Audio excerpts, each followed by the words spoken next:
परमेश्वर आज हमसे क्या बात करता है, इसलिए बड़े ही ध्यान से हमने परमेश्वर के वचन की ओर ध्यान देना है। यूहन्ना रचित सुसमाचार उसका 10 अध्याय, उसकी कुछ आयतों को पढ़ के मैं आपके सामने सुनाऊंगा। यूहन्ना रचित सुसमाचार उसका 10 अध्याय उसकी 27 आयत में से अमन के साथ मिलकर पढ़ेंगे। मेरी भेड़ें मेरा शब्द सुनती है, मैं उन्हें जानता हूँ और वे मेरे पीछे पीछे चलती है। हालेलुया। हालेलुया। यहाँ पर परमेश्वर के वचन में यूहन्ना रचित सुसमाचार इस बात को प्रकट कर रहा है और कह रहा है उसके 10 अध्याय की 27 आयत में, मेरी भेड़ें मेरा शब्द सुनती हैं और मैं उन्हें जानता हूँ और वह मेरे पीछे पीछे चलती है। हालेलुया। हालेलुया। प्रियो, हम परमेश्वर की भेड़ें हैं और हमारा परमेश्वर हमारा चरवाहा है। वो हमारे लिए गवाही दे रहा है। परमेश्वर हमारे लिए गवाही दे रहा है कि मेरी भेड़ों को मैं जानता हूं, वे मेरी आवाज सुनती हैं और मेरे पीछे पीछे चलती हैं, वो लेती हैं। प्रियो, ऐसे कैसे परमेश्वर अपनी भेड़ों के बारे में कह रहा है? क्या वो भेड़ें हम हैं? क्या हम परमेश्वर की आवाज को सुनती हैं? क्या हम उसकी बात को सुनती हैं? क्या हम उसकी बात को मानते हैं? क्या हम उसके पीछे पीछे हो लेते हैं? क्या प्रभु हमारे बारे में बात कर रहा है या किसी और भेड़ों के बारे में बात कर रहा है?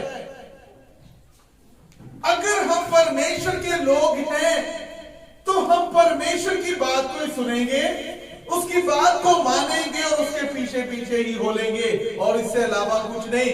अगर वो बात कह रहा है ये वाली कि मेरी भेड़ें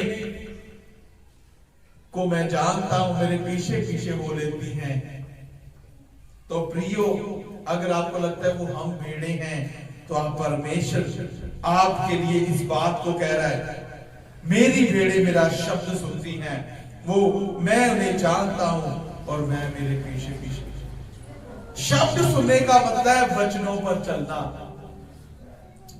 परमेश्वर के वचनों पर चलना, क्योंकि हम इसको क्या बोलते हैं, वर्ड ऑफ गॉड, शब्द, परमेश्वर के शब्द। परमेश्वर के शब्द को सुनना मतलब परमेश्वर की बातें A to Z, बाइबल के जेनेसिस से लेकर रेवलेशन तक, उत्पत्ति से लेकर प्रकाशित वाक्य तक जितनी भी बातें इस बाइबल में लिखी हैं, उन सारी बातों को मानना ही वो इस बात की गवाही देता है कि मेरी भेड़ें मेरा शब्द सुनती हैं। लेकिन आज के समय में और अपने बारे में अगर हम सोच के देखें कि क्या हम परमेश्वर का शब्द सुनते हैं, क्या हम उसकी बात मानते हैं, क्या हम उसके जो हमसे वो कह रहे हैं इस वचन के द्वारा, क्या हम उसको पूरा कर रहे हैं? अगर हम नहीं कर रहे तो परमेश्वर फिर हमारे बारे में बात नहीं कर रहा, वो उनके बारे में बात कर रहा है जो उसका शब्द सुनते हैं। प्रियो, मैं ये नहीं चाहता कि वो बात किसी और के लिए हो जाए, मैं चाहता हूं वो बात हमारे लिए हो जाए कि परमेश्वर वो मेरे लिए और आपके लिए बात कह रहा है कि ये है मेरी भेड़ें। जब कहा जाए आपने सिर्फ परमेश्वर की ही आराधना करनी है और आप वैसे ही करते हैं, इसका मतलब आप उसके शब्द सुनते हैं। अगर जो बात परमेश्वर ने बाइबल में से कह दी कि तुम्हें ऐसे करना है, तुम्हें लड़ाई नहीं करनी, गाली नहीं देनी, बुरा नहीं बोलना, पड़ोसी से प्रेम करना है, संगति करनी है, प्रार्थना करनी है, वचन पढ़ना है, और ये सारी बातें जब हमारे जीवन में आती हैं तो इसका मतलब मैं उसका शब्द सुन रहा हूं। दूसरी बात, और मैं उन्हें जानता, फिर वो कह रहा है मैं उन्हें जानता हूं, मैं उन्हें जानता हूं। परमेश्वर कह रहा है मैं उन्हें जानने का मतलब पता क्या है? कि कोई कुछ भी कह दे, मैं उन्हें जानता हूं कि वो कैसे हैं, वो कैसे चलते हैं, क्या करते हैं, क्या उनका जीवन प्रभु के वचन के अनुसार है कि नहीं, किसी को बताने की जरूरत नहीं। परमेश्वर कहता मैं उन्हें जानता हूं। और तीसरी बात में कहता है और वह मेरे पीछे पीछे चलती है। पीछे पीछे चलने का मतलब है कि जो वचन सुना, जो शब्द सुना, परमेश्वर ने गवाही दी हमारे बारे में कि मैंने जानता हूं, और हम वैसे वैसे ही कर रहे हैं। जो परमेश्वर के पीछे चलते नहीं है वो अपने आप में समझ जाएंगे। और अगर हम परमेश्वर के पीछे पीछे चलने वाले लोग हैं तो हम उसके पीछे चलेंगे। बात ये नहीं है मेरा और तेरा, बात ये मेरा और परमेश्वर का। जब स्वर्ग में हमने इकट्ठे होना है तो वहां पर ये भी पूछा जाएगा तेरी पत्नी कौन है, तेरा बच्चा कौन है, तेरा पति कौन है। अकेले अकेले का हिसाब होना है। मैं आपको इसका प्रूफ देता हूं कि कैसे अकेले अकेले का हिसाब होना है। पैदा हम कहीं हुए हैं, रह हम कहीं रहे हैं, शादी हम किसी से कर हो गई। पहले तो हम भी तो नहीं जानते, जिनकी शादी होगी उनको पता है। पति पत्नी पहले आपस में जानते नहीं थे ना किसी को भी, एक दूसरे को। कहीं से पैदा हुए हैं, कहीं शादी हो गई, बच्चे हो गए, बच्चे होने के बाद उनकी भी जब शादी हो जाएगी, वो भी जब अलग अलग हो जाएंगे, फिर पति पत्नी दोनों रह जाएंगे, दोनों में से एक मर जाएगा, एक रह जाएगा। एक से शुरू हुआ था और एक पे ही खत्म हो जाता है। ये दुनिया की सच्चाई है और इस सत्य कभी खत्म नहीं हो सकता। लेकिन उसके पीछे चलने वाले क्या कहते हैं, शुरू से और अंत तक यही बात कहते हैं, मैं मेरा परमेश्वर, मुझे मेरे परमेश्वर को हिसाब देना है, इसलिए मैं उसके पीछे पीछे हो लूंगा। चाहे फिर कोई आए, चाहे फिर कोई ना आए, लेकिन मैंने परमेश्वर के भवन में जाना है, मैंने परमेश्वर की संगति में जाना है, मैंने परमेश्वर की आराधना करने के लिए जाना है। प्रियो, जब हम अपने कार्य काम ईमानदारी वफादारी के साथ कर रहे हैं, जब अपनी ड्यूटी पे हाथ कटवा कटवा कर भी जा रहे हैं, जब हम अपने काम के लिए बारिश हो, सर्दी हो, ठंड नहीं देखते उसमें जा रहे हैं, तो परमेश्वर के घर में आने के लिए ठंड लगती है, बारिश आ गई। क्या आपको पता होना चाहिए कि उसी ने तो हमें इसके काबिल बनाया है। अगर उसने सदा के लिए घर बिठा दिया तो क्या करेंगे? उसकी इसीलिए वचन कहता है उसका डर भय रखो, उसके मार्गों पर चलते रहो। कहता क्योंकि परमेश्वर का क्रोध भी हमारे ऊपर आता है कभी कभी। कभी परमेश्वर को क्रोधित ना होने दे कि वो ऐसी लाठी से हमें मारे कि बाद में हम बेड से उठे और पता चले कि अब उठ नहीं सकते। इसीलिए परमेश्वर के डर भय को मानना अपने जीवन में, ये है उसके मार्ग पर चलना, उसके पीछे पीछे चलना। ये परमेश्वर उन भेड़ों की गवाही दे रहा है जो उसके पीछे चलती हैं, जो उसका शब्द सुनती हैं, जिन्हें वो जानता है। क्या आपको लगता है कि वो हम लोग हैं? हाथ खड़ा करो जिसको लगता है कि वो हम लोग हैं।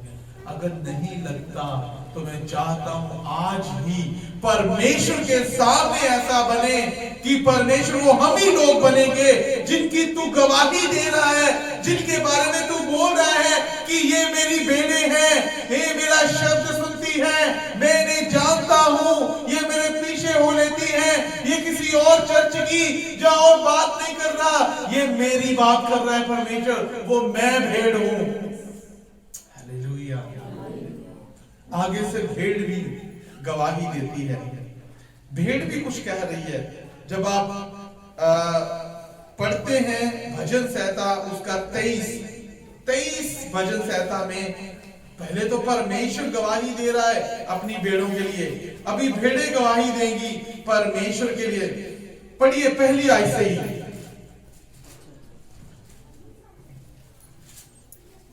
भजन संहिता उसका 23 अध्याय उसकी पहली ऐसे पढ़िए। यहोवा मेरा चरवाहा है, मुझे कुछ गति नहीं होगी। अभी भेड़ ये गवाही दे रही है, वो भी आगे से ये कह रही है कि यहोवा मेरा चरवाहा है और मुझे किसी बात की घटी नहीं होगी। अभी कौन गवाही दे रही है? भेड़। पहले कौन गवाही दे रहा था? परमेश्वर चरवाहा गवाही दे रहा था। अभी भेड़ें गवाही दे रही हैं यहोवा ही हमारा चरवाहा है, वो मुझे कुछ घटी होने नहीं देगा। आगे कहता है वह मुझे हरी हरी चराइयों में बिठाता है, वह मुझे सुखदायक जल के झरने के पास ले चलता है। भेड़ें कह रही है, जब परमेश्वर ने कहा कि मेरी भेड़ें मेरी आवाज सुनती हैं, मैं उन्हें जानता हूं, मेरे पीछे पीछे चलती हैं, तो भेड़ों को इसका फायदा होगा। फायदा क्या होने वाला है? कहता है यहोवा मेरा चरवाहा है, मुझे किसी बात की कमी घटी आने, मतलब अगर हम उसके पीछे चलते हैं, अगर हम उसका शब्द सुनते हैं, अगर हम उसकी बात मानते हैं, वो हमें जानता है, तो वो हमें किसी बात की कमी घटी आने नहीं देगा। वह मेरे जी में जी लाता है, धर्म के मार्ग में वह अपने नाम के निमित्त मेरी अगुवाई करता है। चाहे मैं घोर अंधकार से भरी हुई तराई में से होकर चलूं, तो भी हानि से ना डरूंगा, क्योंकि तेरी सोटी और तेरी लाठी ये मुझे शांति मिलती है।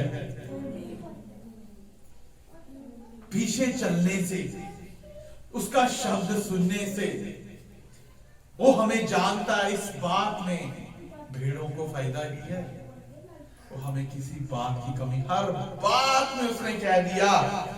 और कहता है तू मेरे सताने वालों के सामने मेरे लिए मेज बिछाता है, तूने मेरे सर पर तेल मला है, मेरा कटोरा उमड़ रहा है। निश्चय भलाई और करुणा सदा भर साथ बनी रहेगी, और मैं यहोवा के धाम में सर्वदा वास करूंगा। हालेलुया। परमेश्वर के घर में सदा वास करूंगा। क्यों करूंगा? क्योंकि वो मेरा चरवाहा है। जब वो मेरी जरूरतों को पूरा कर रहा है, जब वो मेरी कमी घटी को देख रहा है, जब वो अपनी सोटी और अपनी लाठी के समेत तसल्ली देता है। सोटी और लाठी का मतलब क्या आता है? ताड़ना देना। जब परमेश्वर के दासों के द्वारा ताड़ना मिलती तो उसको गलत ना समझे। वो ताड़ना इसलिए मिलती है ताकि हम सही बन जाएं, हमारे जीवन में सही जगह आ जाए। एक मुझे छोटी सी मैं बात बता दूं, छोटी सी, मैं नाम नहीं लूंगा। बच्चे ने बोला कि पास्टर जी मैं चर्च का रेंट दूं कि जा ताइथ दूं, दशवांश दूं। मैंने बोला ऐसे क्यों? तो मेरे ज्यादा पैसे चले जाएंगे। मैंने बोला नहीं, ऐसे कभी भी नहीं मन में लाना। अगर मैं नहीं सिखाऊंगा तुम्हें कौन सिखाएगा? कि हमारी आशीषें उसी वक्त रुक जाएंगी जब हम अपनी मुट्ठी को टाइट कर लेंगे और मन नहीं करेगा करने को, तो हमारी आशीषें वही रुक जाएगी। ऐसे कभी मत लाना अपने मन में, और कभी सोचना भी नहीं, क्योंकि हम किसके लिए कर रहे हैं? परमेश्वर के लिए। जब परमेश्वर हमारी बातों में हमारी चरवाही कर रहा है, जब हमें नौकरी नहीं थी, हमें नौकरी मिल, जब उसने नौकरी दे दी, आज उसी के लिए करने के लिए हम रेडी नहीं, तो फिर आगे बढ़ाएगा कैसे? वो हमें इतने में नहीं रखेगा, और बढ़ाने वाला है वो, लेकिन हम ही वफादार नहीं रहे तो फिर वो कैसे बढ़ाएगा? प्रियो, वो चाहता है, इसीलिए उसने कहा मैं अपनी भेड़ों को जानता हूं, क्योंकि मेरी भेड़ें ऐसी बातें ही नहीं करेंगी, मेरी भेड़ें हमेशा उसमें बनी रहेंगी, मेरी भेड़ें हमेशा इन बातों में सही रहेंगी। इसमें उसने कहा मेरी भेड़ों को मैं जानता हूं, वे मेरी आवाज सुनती हैं और मेरे पीछे पीछे हो लेती हैं। हालेलुया। प्रियो, हमें वो भेड़ बनना है, और भेड़ की तरह फिर हमने ये बात कहनी है भजन संहिता 23 वाली, कि यहोवा मेरा चरवाहा है, मुझे किसी बात की कमी घटी ना होगी। वो कहता वो किसी बात की कमी घटी नहीं आने देगा। और फिर कहता है लास्ट में, मैं सर्वदा परमेश्वर के घर में क्या करूंगा? वास करूंगा। सर्वदा परमेश्वर के घर में वास करने का मतलब है परमेश्वर के पीछे पीछे चलते रहना। आमीन। शब्द सुनने का मतलब है उसके वचन को मानना। उसने हमसे प्रॉमिसेस किए, उसके वायदे हैं, मैं तुम्हें कभी ना छोड़ूंगा ना मैं तुम्हें कभी। लिखा है जब भेड़ एक चरवाहा जब अपनी भेड़ें चराता है, जब उसकी 100 भेड़ों में से एक भेड़ गुम हो जाती है तो वो उसे छोड़ नहीं देता। कोई बात नहीं, 99 है मेरे पास। वो कहता है मुझे उसकी भी जरूरत है। वो कहता है कहीं उसको कोई शेर जब कोई भालू खा ना जाए, इसलिए उसकी रक्षा परीक्षा करता है किसके साथ? सोटी और लाठी से। और पता है सोटी और लाठी एक ऐसी चीज होती है जो ऐसे करके बनी होती है, वो भेड़ के गले में डाल के उसको खींच के लाता है कि वापस अपनी भेड़ों में आकर सो जा, बाहर मत जा। और पता है वो लाठी कैसी होती है? दर्द देती है। कई बार हम जब परमेश्वर से पीछे होने की कोशिश करते हैं ना, पीछे हट जाते हैं, फिर वो मार के लाता है वापस। हमें लगता है कि फिर हम आगे ऊपर पास्टर जी प्रार्थना कर दो, बड़ा बुरा हाल हो रहा है, मुश्किल आ गई, तंगी है। हमें ये नहीं समझ आ रही कि वो मार पड़ रही है। अगर बने रहेंगे परमेश्वर में तो वो तो हरी चराइयां दे रहा है, मीठा पानी दे रहा है, और किसी बात की कमी आने देने की बात ही नहीं कर रहा। वो कहता है मैं सब कुछ वो दूंगा जो तुम्हें चाहिए। और भेड़े इस बात की गवाही देती हैं। क्या हम वो भेड़े हैं जिसकी हम बात, जिसकी ये भेड़े बोल रही हैं कि यहोवा मेरा चल? हाँ, आज मानिए इस बात को कि अगर हम नहीं है तो हम वो भेड़े बनेगी कि हम परमेश्वर के वादों पर विश्वास करेंगे। हम परमेश्वर के वादों पर विश्वास करेंगे। उसने जो शब्द हमसे कहे हम उन शब्दों को मानेंगे। हमें ही वो जानता है और हम कहेंगे हम ही उसके पीछे सर्वदा उसके घर में सदा वास करेंगे। आमीन। प्रभु आपको इन वचनों के द्वारा बहुत सारी आशीष दे। परमेश्वर आपको बहुत ब्लेस करे। आइए अपनी आंखों को बंद करें और प्रार्थना करेंगे।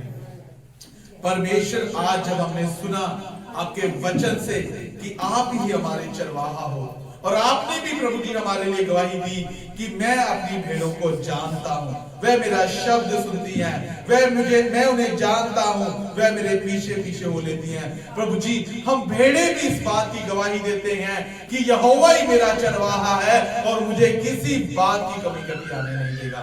ये वचन हमारे जीवन में 100 गुना फल लेके आए। यीशु मसीह के नाम से मांगते हैं, आमीन।